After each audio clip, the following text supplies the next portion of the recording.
Hello, I'm Brett Knowles from PM Squared Consulting, and this is a recording of the session I gave last week in Manchester entitled Managing Hyper-Growth Companies.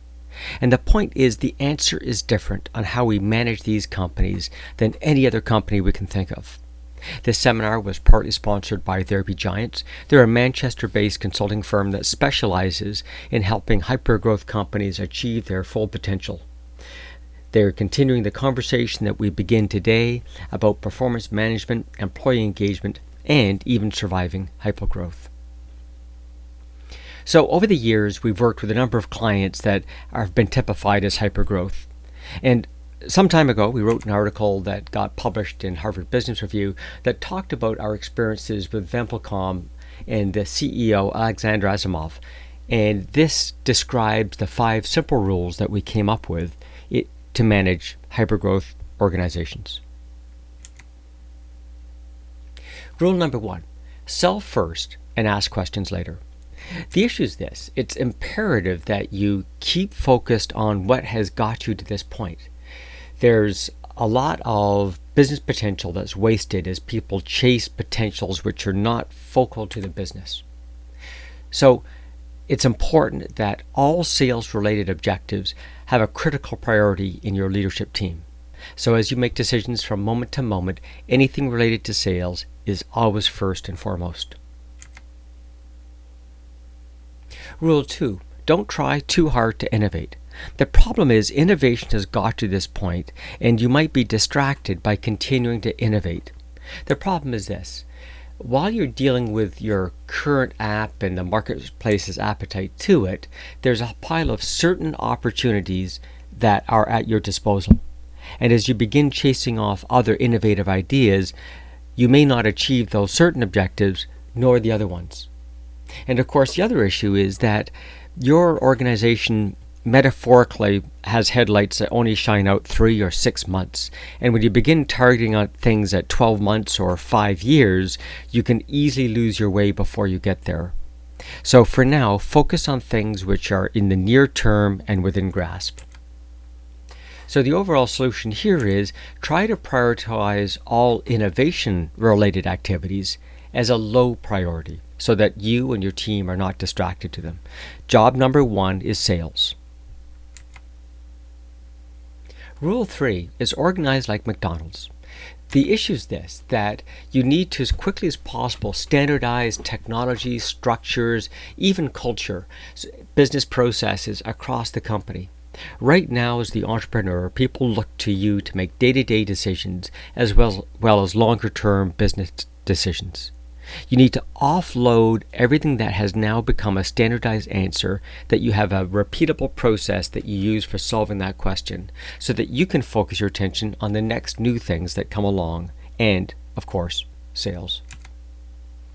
So the example that we often use here is the monthly performance review. At McDonald's, every single corporation, every single region, every single business unit, every single store has a monthly review. And they all review exactly the same key indicators. And this makes it easy to move managers from store to store, region to region, business unit to business unit. But it also allows for an effective communication of performance that can create a learning organization. Since they all discuss the same topics, we can quickly learn of changes and flows and roll that out across the empire. So the solution here is simplify and standardize everything that you possibly can. Rule 4, push decisions to the front line.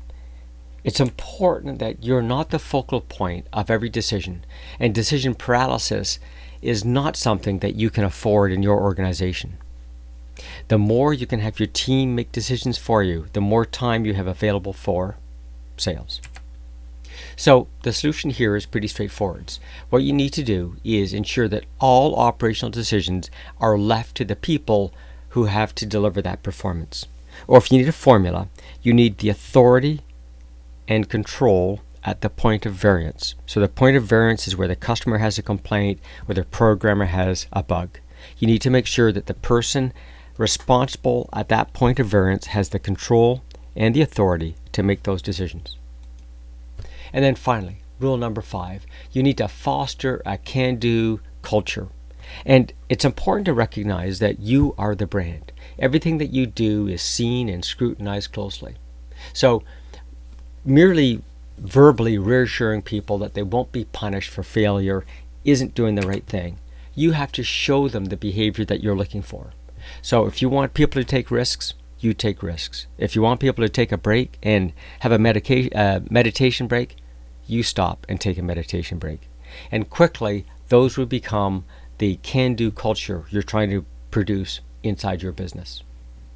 Now, these sound pretty academic. I need to tell you that there are ways that you can formally make this part of your ongoing business practices. Now, in Silicon Valley, we've come up with concepts like OKRs, which stands for Objectives and Key Results. And it's just a tool to enable some of the things we've talked about. Let me give you an example.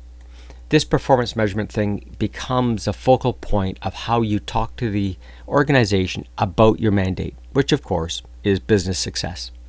So you need some form of dashboard that communicates how the organization is performing. Now, I'm not going to go into the depths of this dashboard right now, but I'll show you how it gets built, because that's an important component of how we execute the 5 rules. So this is the detail behind it, and I'll just sort of give you some clarity around what we're seeing. I outlined for you a bunch of rules. Rule 1, sell first, ask questions later. What we need is the ability to identify our objectives. So in this case, our objective is improve customer loyalty. We have a key result of establishing a giveaway contest. Here's the actual performance forecast, and most importantly, the priority. So we've been able to identify this sales-related activity as a high priority. Don't try too hard to innovate. Anything that's innovation related, give a lower weighting to, a lower priority. We talked about organized like McDonald's. Let's have these standardized and simplified objectives and key results. Forecast and actual performance, priority, the ability to have discussions, and we know who is responsible for what. This becomes a standard and repeatable process we can use for any objective or goal in the organization. And that gives us the opportunity to push the decisions to the right place, because I know exactly who's accountable and responsible for each objective and key result. So this becomes a way that we can have ongoing performance conversations, whether it's at the more detailed level or the dashboard where I showed you before, where we've calculated the points earned by their objectives and key results, and we have a heads up of how many red, amber, and green there are, and so forth.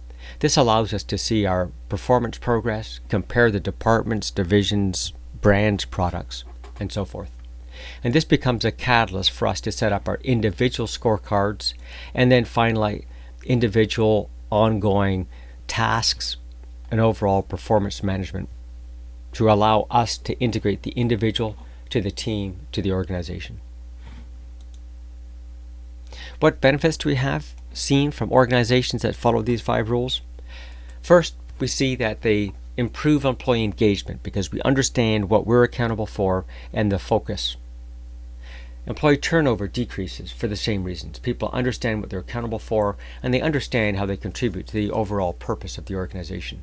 And therefore, absenteeism goes down, productivity goes up, and if you're dealing with shareholders, you'll find shareholder returns increase, because now you're focused on what you need to do, the sales. The organization has their simple, standard, repeatable processes, and everyone understands the culture in which we do our business. So again, rule 1, sell first. Worry about whether you can deliver it or other aspects second. Stop chasing innovation. Standardize and simplify everything. Therefore, you can push decisions to the front line, but you have to build that culture that you want the organization to be. I hope this is useful to you. As I mentioned, There Be Giants is local in Manchester and knows how to help you execute on the 5 rules, or feel free to contact me if you have any questions or want to discuss these ideas further.